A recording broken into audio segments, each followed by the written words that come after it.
Mark, good to see you looking good and feeling good. Just briefly, if you can just talk about what you went through. I know you're feeling better and you've been through a lot this past summer, and just how are you doing? Well, for everybody who thinks that COVID is a sham, it's not. I tried it out. It's something you don't want to have to deal with if you can help it, and especially if you don't have 14 of the best doctors in the world to like monitor every moment of your activity. So I would say wait until the vaccine comes out before you catch it. I'm glad you're through that and feeling good. So yeah, that's good news. Thank you. Yeah. So talk about, I've loved your art in the past, and I've looked at your art, and you guys have done amazing things, and the postcard stuff you've done in the past has been just so brilliant and cool, Mark. And now talk about joining up and doing this Postcards for Democracy and how this came to be. I'm for whatever reason, I draw on cards about this size every day since late 60s, early 70s, and some of them I mail out, some of them I collect for an image bank. And Beatie and I have known each other for just under a year, probably, right? Yeah. And we were, I really loved the things she'd been doing in the art world, and she came to me with this idea to do this post art for democracy, and I think we were just ahead of the post office being threatened to be junked, and so we were already on it before that, and that just made it seem all the more critical for us. Always ahead of the curve, both of you. And talk about what people can do to be part of this and how it works. Well, it's really simple. It really is as simple as making a card, and whatever you want to do with that, whether it's just taking an existing postcard and adding to it, or making your own, or sending us, a letter, whatever, and mailing it to this address, 8760 Sunset Boulevard, West Hollywood. And ultimately, it's about, supporting USPS, our right to vote, but also just giving people a creative outlet and having people be able to feel sort of connected, both with something and to one another, but also I think, with themselves, because I think, making art, it ultimately also connects us with ourselves. So then we're going to be collecting all the mail that comes in, and there's been a lot of it, and turning it into an installation of some sort, a sort of, a physical representation of everything that has come through these doors. And talk about how inspired and how wonderful the art you've seen so far come in, and the realm and vastness of what you've seen.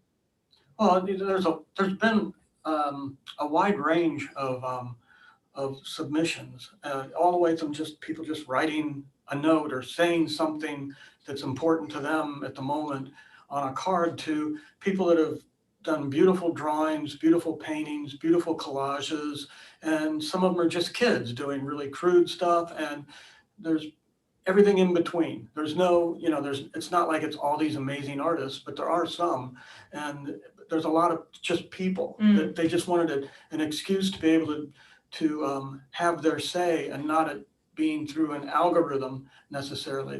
This gives you a chance to make a tangible connection with another human without computers involved. And Beatie, you've used your art and your music for activism and for good causes in the past, I've seen. How important is it to use that voice, use that talent for good?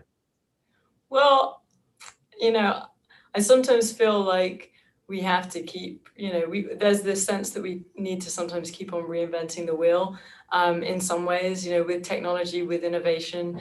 But I just think there are some things that are core to our humanity, and art is one of them, and nature is another. And I just feel so passionately about that. I have a totally separate music dementia philanthropic project, which really illuminated how deep music and art really go in terms of being able to awaken people with all these different neurological conditions when nothing else can. So I feel like, at a point when we're both seemingly more connected than ever, but also more disconnected than ever, it's just about remembering, these simple things, whether it's sending a letter or sitting down with a record or just, having a deeper experience that really, makes us present and really imprints on us in the moment. So I feel like whatever I can do to remind people of just, the love of music, the love of art, the love of sort of, just celebrating some of the little things in life that we often forget in all of our busyness, that brings me immense joy. Very nice, very nice. And Mark, how busy and creative have you been able to be now that you've had some time, and hopefully glad you're feeling better enough to be working on music, working on art? What keeps you creative day to day? Well, I don't know. Fortunately, because of the way we write music, I don't know what that is. Fortunately, because of the way we write music these days, I'm able to work from home. So I still got my movies finished and got to hang out with my kids a lot more than I have for the whole first 16 years of us being together. And I'm always doing drawings and paintings, and I'm always doing small size card art. So it's kind of been it's been handy. Very good. And the whole notion and reality of devolution, we see, year to year how this kind of grows and expands. And if you're just going to put that into words in terms of 2020, and I know I've asked you about this before, and I take it seriously. I know you guys take it seriously. Just how this year kind of falls into that. I remember in 2019 going, I can't wait for 2020.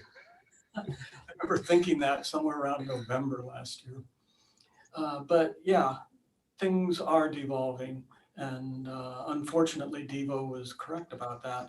I think I saw Social Dilemma. I don't know if you watched that or not, but I haven't yet. No. It's interesting because it makes you feel. It kind of helps explain why people that you're friends with and that you feel you're simpatico with about a lot of things can be diametrically on the other side of the fence, and the two of you can be so far apart where in reality you aren't, but because of the way you're being manipulated by your technology, you feel you believe these artificial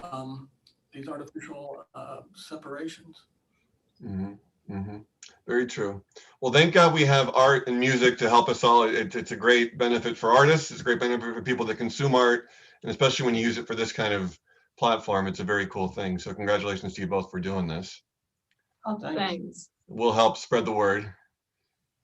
And also, Mark, I'm enjoying the website. I bought everyone a lot of the cool masks and things that you've been, your corporation's been selling on the Devo site, which has been great. People getting a kick out of that on a fun level, but it's also been protective.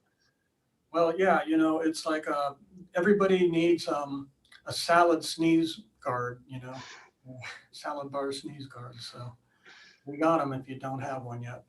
Very good, very good. Well, again, stay happy and healthy and keep doing what you guys do, and congrats on this. Thanks a lot.